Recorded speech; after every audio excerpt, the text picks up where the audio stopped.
Now, let's take a closer look at who our ancestors were. A simple chemical circumstance led to one of the great moments in the history of our planet. There were many kinds of molecules in the primordial soup. Some were attracted to water on one side and repelled by it on the other. This drove them together into a tiny enclosed spherical shell, like a soap bubble, which protected the interior. Within the bubble, the ancestors of DNA found a home, and the first cell arose. It took hundreds of millions of years for tiny plants to evolve, giving off oxygen. But that branch didn't lead to us. Bacteria that could breathe oxygen took over 1 billion more years to evolve. From a naked nucleus, a cell developed with a nucleus inside. Some of these amoeba-like forms led eventually to plants. Others produced colonies, with inside and outside cells performing different functions, becoming a polyp attached to the ocean floor, filtering food from the water, and evolving little tentacles to direct food into a primitive mouth. This humble ancestor of ours also led to spiny-skinned, armored animals with internal organs, including our cousin, the starfish.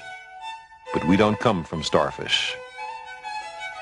About 550 million years ago, filter feeders evolved gill slits, which were more efficient at straining food particles from the water.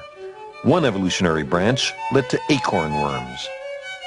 Another led to a creature which swam freely in the larval stage, but as an adult was still firmly anchored to the ocean floor.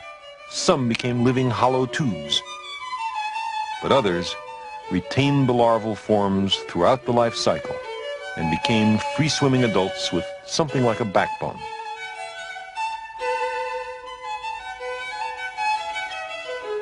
Our ancestors now, 500 million years ago, were jawless, filter-feeding fish, a little like lampreys. Gradually, those tiny fish evolved eyes and jaws. Fish then began to eat one another. If you could swim fast, you survived. If you had jaws to eat with, you could now use your gills to breathe the oxygen in the water. This is the way modern fish arose.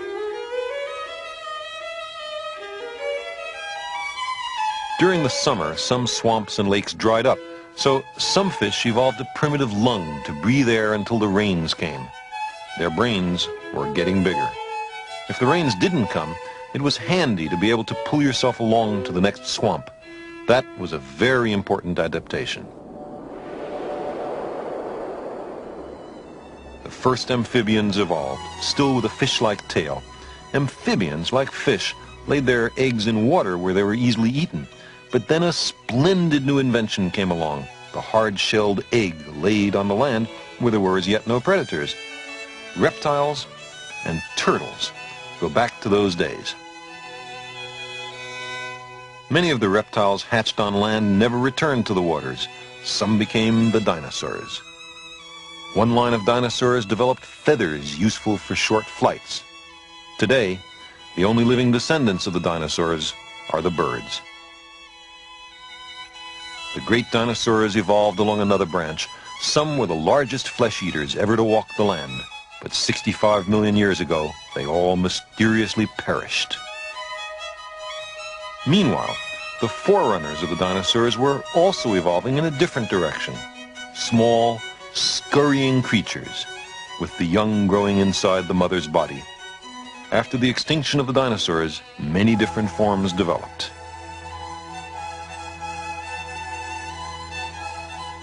The young were very immature at birth. In the marsupials, the wombat, for example, and in the mammals.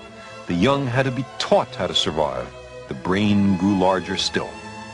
Something like a shrew was the ancestor of all the mammals.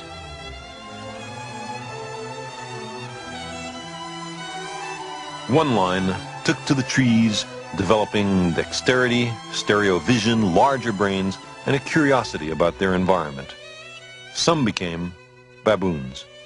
but that's not the line to us. Apes and humans have a recent common ancestor.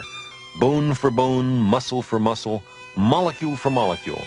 There are almost no important differences between apes and humans. Unlike the chimpanzee, our ancestors walked upright, freeing their hands to poke and fix and experiment. We got smarter. We began to talk.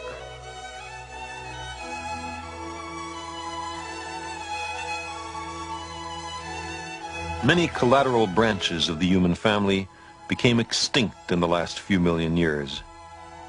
We, with our brains in our hands, are the survivors.